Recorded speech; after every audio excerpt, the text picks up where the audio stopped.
ఈ నిర్ణయం తీసుకున్నప్పుడు సమస్య నిర్ణయాలతో మనందరం కూడా దానిపై రావాలి. ఉద్యమాలు భూమిగడ్డ శ్రీకాకుళం జిల్లా ఈ జిల్లా నుంచి మొదలవుతుంది. ఎందుకంటే అక్టోబర్ నెలలో DBT మొదలైతే మన వ్యవస్థ మొదలైపోతుంది. ఎందుకంటే వాళ్ళు చెప్తున్న కాలం లేదు. ఆ డబ్బు రూపాయలు ఇస్తామని చెప్తున్నారు. ఈరోజు వ్యక్తిగతంగా 40 రూపాయలు ఇస్తారంటే వ్యత్యాసం. అక్కడ ఒక రేటు, ఇక్కడ ఒక రేటు. ఈ రేటు ఇవ్వడం వల్ల ఆ రేటు బియ్యం కొట్టారా మనం డబ్బులు పట్టుకుని వెళ్ళిపోవచ్చు కష్టపడి. అప్పుడు మన పరిస్థితి ఏంటి?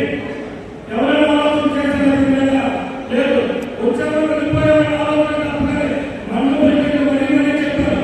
మీ మండలంలో మీరు ఏకాలు తీసుకురండి.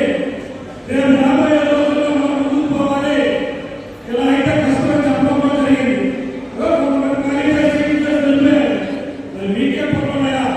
ఇది మన వ్యవస్థ ఏడు సాధించాం. ఇది ఒకసారి తెలియాలి. నేను అనిపించవచ్చు కానీ వ్యవస్థ బాధ్యతలు భయంకరంగా మాట్లాడుతున్నాను. ఒకసారి మీరు అందరూ కూడా పెద్దలు చాలా సీనియర్ లీడర్స్ మీ అందరూ కూడా చేతులెత్తి నమస్కారం చేస్తున్నాను. నేను ఈ మండలంలో ఈ యొక్క విషయాన్ని బాగా పరిశీలించి ఏ విధంగా మనం ముందుకు పోవాలి ఆ దాని మీద ఒకసారి అందరూ కూడా ఎక్సైజ్ చేయవలసిందిగా కోరుతున్నాను. ఇప్పుడు సమస్య అంటారా? ఈ సమస్య ఖచ్చితంగా ఎప్పుడు సమస్య ఇప్పుడు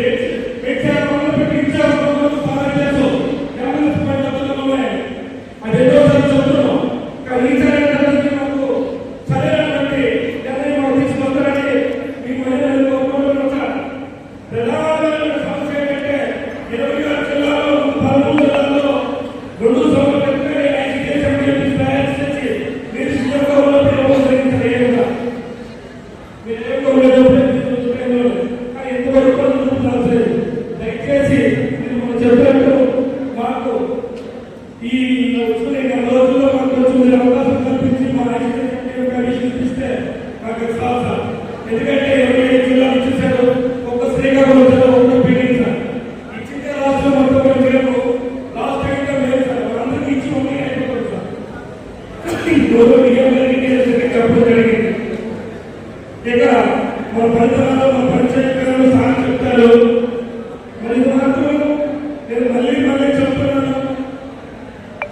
మన వ్యవస్థ కోల్పోయే పరిస్థితి మనకు ఏర్పడుతుంది కాబట్టి మనమందరం కూడా ఒక దాటిపై రావాల్సి ఉంది. ఎవరెవరు ఏదో చెప్తున్నారు అవన్నీ లేదు. ముందు మన వ్యవస్థ కోసం మనం ఏం చేయాలి? ముందు మన మనుషులు కాపాడుకోవాలి. కాపాడుకోవడంలో తగ్గించుకోవాలి. అది రాబోయే రోజుల్లో ఏం చేయాలనేది మండలాల తరఫున కూడా చెప్పడం జరుగుతుంది. ఏ విధంగా ముందుకు పోవాలి ప్రభుత్వంతో మనం మంచిగా చెప్పించి వెళ్ళడం జరుగుతుంది. గత రాత్రి ఉమాగారు చెప్పినట్టు నిన్న రాత్రి 7 జిల్లాలుగా మాట్లాడడం జరిగింది. రేపు రాబోయే శనివారం జేఏసీ గారి రాష్ట్రం మొత్తం కూడా 4 సంఘాలు కూడా పోతున్నాయి. ఈ 4 సంఘాలు కలిసి ఏర్పడి సంబంధించినటువంటి మినిస్టర్ గారి దగ్గరికి, లోకేష్ బాబు దగ్గరికి, పవన్ కళ్యాణ్ గారి దగ్గరికి వెళ్ళబోతున్నాం. ఇది మనకి అందరికీ తెలియజేసుకోవడం ఈ వారం రోజులు జరుగుతుంది. ఆ తర్వాత జిల్లాలో ఏ విధంగా కార్యక్రమాలు చేపడతాం, ఏ విధంగా చేయాలని చెప్తాం. దయచేసి ఆ వేళ అందరూ కూడా ఈరోజు ఎవరైతే వచ్చారో ఆ రోజు మన ఊరికి కాపాడు కోసం మనందరూ కూడా రావాల్సి ఉంది. అది ఇప్పుడు చెప్పుకోవడం టైం లేదు, చెప్పాల్సి వచ్చింది. ఎందుకంటే అధికారులు ఉన్నారు, మనం మాట్లాడారు. కానీ నేను ఎందుకు చెప్తున్నానంటే మన యొక్క ప్రభావం పడే అవకాశం ఉంది కాబట్టి చెప్పాల్సి వచ్చిందని చెప్తున్నాను. మరి నాకు ఈ అవకాశం ఇచ్చిన అందరికీ నమస్కారం తెలియజేసుకుంటున్నాను. గౌరవ డిఎస్ఓ గారికి మాట్లాడుతూ